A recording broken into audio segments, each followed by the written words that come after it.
Hello दोस्तों, नमस्कार। कैसे हैं आप लोग? उम्मीद करते हैं आप लोग स्वस्थ होंगे, मस्त होंगे और आप अपने एग्जाम का तैयारी जरूर कर रहे होंगे। ये क्लास बहुत ही इंपॉर्टेंट होने वाला है मेरे दोस्त, क्योंकि ये क्लास सरकारी नौकरी के एग्जाम के लिए और उत्तर प्रदेश बोर्ड के लिए भी बहुत इंपॉर्टेंट होने वाला है। तो चलिए, आज ये क्लास मेरे दोस्त खास करके उन विद्यार्थियों के लिए जिनको क्लास 10th का बोर्ड एग्जाम देना है, उनके लिए ये वीडियो बहुत ही हेल्पफुल होगा। आने वाले 10, 15, 20 दिन बाद जो एग्जाम है उसके लिए ये बहुत खास होने वाला है मेरे दोस्त। तो चलिए शुरू करते हैं आज की क्लास। आज की क्लास में द्विघात समीकरण हमने इंक्लूड किया है और इधर आपको दिख जाएगा, इधर पूरा का पूरा सवाल मैंने पहले से लिखा हुआ है। एक एक सवाल लिखते हैं और इसका सलूशन करते हैं। तो चलिए शुरू करते हैं आज की क्लास। और पहला सवाल देखिएगा मेरे दोस्त।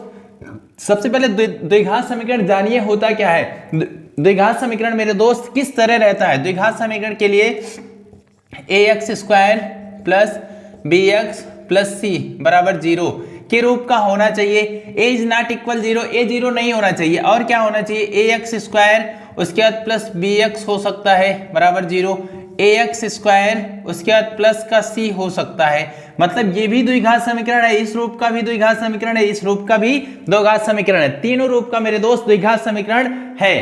अब देखिएगा एक चीज, यहाँ a 0 नहीं होना चाहिए। इसमें भी आप a देख रहे होंगे, इसमें भी ये देख रहे होंगे, इसमें भी देख रहे होंगे, मतलब ये सब में होना अनिवार्य है। ठीक है, ए का गुणांक जो भी होगा, x² का गुणांक जो भी होगा वो रहना चाहिए। तो x² जो भी रहेगा वो मेरे दोस्त a इज नॉट इक्वल 0, मतलब x² ऐसा नहीं कि x² का गुणांक कुछ भी नहीं रहे, कुछ तो होना चाहिए। a बराबर 0 नहीं होना चाहिए। ये होता है द्विघात समीकरण का मानक रूप। अब पहला सवाल देखिएगा मेरे दोस्त, पहला सवाल देखिएगा।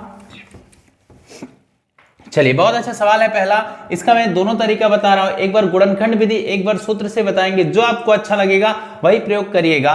तो पहले सवाल का हल देखिएगा, x² उसके बाद माइनस 6x है प्लस का 5 है बराबर 0। अब मेरे दोस्त x² का जो भी गुणांक रहेगा उसका गुणा ले जा करके अचर पद, लास्ट वाला जो पद c होगा, इससे करिए। एक यहाँ है, एक का गुणा 5 से करेंगे, कितना आएगा मेरे दोस्त? 5 ही आएगा।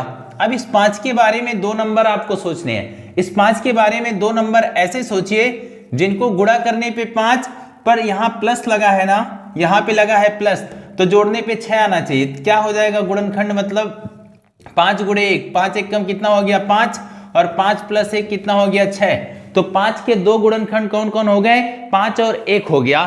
चलिए देखिएगा मेरे दोस्त, तो x² अपनी जगह पे -6 बाहर लिए, यहाँ पे x बाहर लिए और 6 के जगह पे क्या हो जाएगा? 5 प्लस 1, क्योंकि 5 1 जोड़ेंगे वापस 6 हो जाएगा, प्लस का आया 5 बराबर 0। x² इसका अंदर गुणा कर देंगे, माइनस हो जाएगा 5x, इसका अंदर गुणा कर देंगे, माइनस का x हो जाएगा, प्लस का हो गया 5 बराबर 0। अब एक काम करिए, इसमें से इस x² माइनस x, ये पूरा एक पद हुआ, एक पद, इसमें से कॉमन लीजिए। इसमें भी x है, इसमें भी x, तो x हमने बाहर निकाला, एक x बचा, माइनस का 5 बचा। यहाँ माइनस 1 कॉमन लीजिए। आपको वही संख्या कॉमन लेना है ताकि आपका ब्रैकेट बराबर हो जाए। -1 कॉमन लिए, x माइनस का 5 हो गया, बराबर हो गया 0। अब मेरे दोस्त ब्रैकेट वाला पहले लिखिए, x माइनस 5 बराबर 0। x कितना आएगा? ये माइनस का बराबर के उधर भेज देंगे, क्या हो जाएगा? प्लस का हो जाएगा। पर यहां देखिएगा, ये बाहर वाला जो पड़ा है उसको भी x 0 के बराबर रखें, ये माइनस का बराबर के उधर भेज देंगे, ये भी क्या हो जाएगा? प्लस का। तो x के दो मान कौन कौन से आ गए? एक 5 आ गया, एक 1 आ गया। जब x पे पावर 2 लगा रहेगा तो 2 मान आएगा, इसलिए मेरे दोस्त इसको बोलते हैं द्विघात समीकरण। एक बार लिख लीजिए, फिर हम लोग दूसरे सवाल पे बढ़ते हैं, उसको लगाते हैं सूत्र पे। चलिए, उम्मीद है लिख लिए होंगे। अब देखिएगा मेरे दोस्त, दूसरा सवाल है √3x² उसके बाद प्लस 2x माइनस 8√3 बराबर 0। इसका भी गुणनखंड बहुत ही आसानी से बन जाएगा। कैसे? √3 का गुणा ले जाके अंतिम में कर देंगे 3 से, √3 3 हो जाएगा, 3 8 24 हो जाएगा। 24 के ऐसे दो नंबर सोचने हैं मेरे दोस्त जिनको गुणा करने पे कितना आ जाए? 24 आए, और घटाने पे 2 आए तो 6 और 4 हो जाएगा। बहुत ही आसानी से आप इसका भी गुणनखंड सोच सकते हैं, पर इसको हम सूत्र पे लगाते हैं तो फिर क्या होगा, ध्यान से देखिएगा। इसमें द्विघाती सूत्र का या फिर श्रीधराचार्य सूत्र का उपयोग करेंगे मेरे दोस्त। जैसे सूत्र क्या हो गया? x बराबर -b plus minus under root B square minus 4ac बटे क्या 2a, ये सूत्र हो गया। अब यहाँ पे ये जो इसके अंदर है ये कहाँ से आएगा, ये मेरे दोस्त इसी से आएगा। तो a बराबर क्या हो जाएगा √3, यक्स स्क्वायर का गुणांक जो भी रहेगा वो ये रहेगा। b बराबर क्या हो जाएगा मेरे दोस्त 2 हो जाएगा प्लस का, और c बराबर क्या हो जाएगा माइनस का 8√3, ये हो जाएगा। अब इसी को उठा करके इसमें रखना है, जहां जहां जो जो दिया है उसको वहीं रखिए। यक्स मैं यहीं पे ले रहा हूं, देखिएगा ये माइनस है ये प्लस है, प्लस माइनस क्या हो गया -2 हो गया, प्लस माइनस √ आइए रूट में मेरे दोस्त b की जगह कितना रखेंगे 2 रखेंगे, b की जगह पे कितना रखेंगे 2 रखेंगे, 2 का स्क्वायर -4 इंटू a की जगह पे √3 रखेंगे, और c की जगह पे कितना रखेंगे, c की जगह पे -8 √3 रखेंगे। उसके बाद बटे कितना आया मेरे दोस्त 2a, 2 का गुणा a से करेंगे तो ये √3 हो जाएगा। आगे देखिए x बराबर हो गया -2 प्लस माइनस √ ध्यान से देखिएगा ये 2 का स्क्वायर कितना हो गया मेरे दोस्त 4 हो गया, ये माइनस प्लस हो गया, √3 3 चौके 12, 12 अट्ठे कितना हो गया 96, पर प्लस का 96, प्लस का 96 हुआ, बटे कितना हुआ मेरे दोस्त 2√3 हो गया, बटे कितना हुआ 2√3। आगे देखिए क्या होगा -2 प्लस माइनस ये जोड़ देंगे 100 आएगा, ये 96 और 4 कितना आया 100 आया, और 100 जब वर्गमूल से बाहर निकलेगा तो कितना आएगा मेरे दोस्त 10 आएगा, बटे हो जाएगा 2√3। तो यक्स के ये दोनों मान आ गए। चाहे तो आप इसको अलग अलग भी लिख सकते हैं, एक यक्स होगा -2 प्लस 10 बटा 2√3 होगा, एक ये हो जाएगा, एक -2 माइनस 10 बटा 2√3 हो जाएगा। तो ये दोनों इसके उत्तर हो गए। हालांकि इसको परिमेयकरण करके और आगे बढ़ा सकते हैं, पर ये इसका राइट उत्तर हो जाएगा। उम्मीद है समझ आया होगा। चलिए अब बढ़ते हैं हम लोग अगले सवाल की तरफ, और इसे मैं मिटाता हूं। तो आप श्रीधराचार्य सूत्र का भी प्रयोग करके आगे बढ़ सकते हैं, ठीक है। चलिए अब तीसरा सवाल देखिएगा, ये हो गया, ये भी हो गया। इस तीसरे सवाल को देखिएगा, पर इस तरह भी सवाल एग्जाम में आएंगे तो आपको घबराना नहीं है, थोड़ा ध्यान से देखिएगा द्विघात समीकरण के रूप का हो रहा है या फिर नहीं। सवाल क्या है 2x², फिर उसके बाद है -5² बराबर 5 का स्क्वायर, ठीक है ना। 2x² अपनी जगह पे रहने दीजिए, 2x² माइनस 5 का स्क्वायर कितना हुआ 25 हो गया, बराबर 5 का स्क्वायर 25 हो गया। ये -25 बराबर के उधर भेजेंगे, क्या हो जाएगा प्लस का 25 हो जाएगा, प्लस का 25 और 25 कितने होंगे मेरे दोस्त 25 और 25 हो जाएगा 50। 2x² बराबर कितना आया 50, x² से 2 गुणा कर रहा है, इधर आके क्या हो जाएगा मेरे दोस्त भाग हो जाएगा, तो x² कितना आ गया 25 आया, स्क्वायर हटाएंगे तो √ लग जाएगा, रूट से बाहर आएगा +-5, तो x का मान कितना आया +-5 आया। उम्मीद है ये भी समझ में आया होगा। अब हम बढ़ते हैं अगले सवाल की तरफ। चलिए अगला सवाल देखिएगा। अगला सवाल है मेरे दोस्त 1/x माइनस 1/x - 2 बराबर 3। तो इस तरह जब बटे में आ जाए तो ये तो आपको दिख नहीं रहा होगा, ये जो सवाल है यहां मैं लिख रहा हूं 1/x, उसके बाद है -1/x - 2 बराबर 3 है। ये तो द्विघात समीकरण के रूप का दिख ही नहीं रहा है, तो सबसे पहला काम करना है आपको इसको द्विघात समीकरण की तरह बनाना है। इन दोनों का मेरे दोस्त एलसीएम लीजिए, ये दोनों नंबर एक दूसरे के गुणे में ही एलसीएम आएंगे, तो इसको इधर गुणा कर दीजिए, इसको इधर, इसको यहाँ गुणा करेंगे x -2 हो जाएगा, ये माइनस है तो -x हो जाएगा बटे, इसका इससे गुणा होगा x², इसका इससे गुणा होगा माइनस का 2x हो जाएगा बराबर 3। ये देखिए प्लस का x माइनस का x कट गया, तो माइनस का कितना आया 2/x² - 2x आया बराबर 3/1 लिख सकते हैं। अब इसको क्रॉस गुणा करा दीजिए, क्रॉस गुणा करेंगे -2 बराबर 3 का गुणा इससे होगा तो 3x² हो जाएगा, इससे होगा तो 3 दूना 6x हो जाएगा। इसको बराबर के उधर ले लीजिए अंदर, तो क्या हो जाएगा 3x² - 6x प्लस का 2 हो जाएगा बराबर कितना हो गया 0 हो गया। अब ये जो द्विघात समीकरण बना इसको आप लोग हल कर लीजिएगा सूत्र से। सूत्र एक बार फिर मैं लिख दे रहा हूं, -b + √b² - 4ac बटे क्या मेरे दोस्त 2a।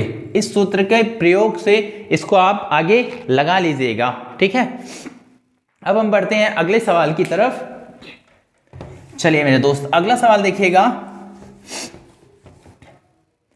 अगला सवाल कह रहा है ये है 3x² minus 4 under root 3x plus 4 बराबर 0 के मूलों के लक्षण, मूलों की प्रकृति ज्ञात करने के लिए बोल रहा है। तो हमें इसको लगाने के लिए विविक्तर पता होना चाहिए मेरे दोस्त। क्या पता होना चाहिए? विविक्तर। एक बार विविक्तर सूत्र में लिख रहा हूं, विविक्तर, विविक्तर, विविक्तर सूत्र देखिएगा क्या हो जाएगा, बी स्क्वायर माइनस 4ac अगर बराबर है 0 के तो इसके दो वास्तविक मूल होंगे, दो वास्तविक और बराबर मूल होंगे, तो वास्तविक और बराबर मूल होंगे। मान लीजिए बी स्क्वायर माइनस 4ac बड़ा है 0 से, तो दो भिन्न भिन्न, दो अलग अलग भिन्न भिन्न वास्तविक मूल होंगे, वास्तविक मूल, दो भिन्न भिन्न वास्तविक मूल होंगे। अगर मान लीजिए बी स्क्वायर माइनस 4ac में बड़ा है 0 तो कोई मूल नहीं होगा, कोई मूल नहीं, ठीक है ना, ये याद रखिएगा। बी स्क्वायर माइनस 4ac बराबर 0 होगा तो क्या होगा, दो वास्तविक और बराबर मूल होंगे, और इसके बाद B square minus 4ac greater than होगा, मतलब बड़ा होगा 0 से, तो दो भिन्न भिन्न वास्तविक मूल होंगे। बी स्क्वायर माइनस 4ac में बड़ा रहेगा 0 मेरे दोस्त, तो कोई मूल नहीं होगा। तो इसी पे देखिएगा, चलिए इसको जांच करते हैं इसी सूत्र पर, ठीक है ना। उम्मीद है एक बार सूत्र आप साइड में कहीं लिख लीजिए, फिर इसके बाद सवाल लिखते हैं। चलिए देखिएगा, इसके मूलों की प्रकृति ज्ञात करनी है, इनके मूलों का लक्षण ज्ञात करना है, तो विविक्तर सूत्र आप लगा दीजिए। क्या होगा, 3x², उसके बाद माइनस 4 रूट 3x, उसके बाद प्लस का 4 बराबर 0। a बराबर कितना रखिए, a बराबर 3, b बराबर मेरे दोस्त माइनस 4 रूट 3, उसके बाद c बराबर कितना 4। ये x² a का गुणांक हो गया, उसके बाद फिर ये b हो गया, और ये अचर पद हमेशा c होता है। मान रखिए किस पे, बी स्क्वायर माइनस 4ac पर, इसी पर। b की जगह कितना मेरे दोस्त, माइनस 4 रूट 3, इसका स्क्वायर करिए, माइनस 4 गुणे a की जगह पे रखेंगे 3, और c की जगह पे कितना रखेंगे मेरे दोस्त, c की जगह पे रखेंगे आप 4। देखिएगा ये माइनस माइनस प्लस हो गया, 4 का वर्ग 16 और रूट 3 3, 16 तिया कितना हो गया 48 हुआ, माइनस 4 तिया 12, 12 चौक कितना हो गया 48, तो इधर 0 आ गया।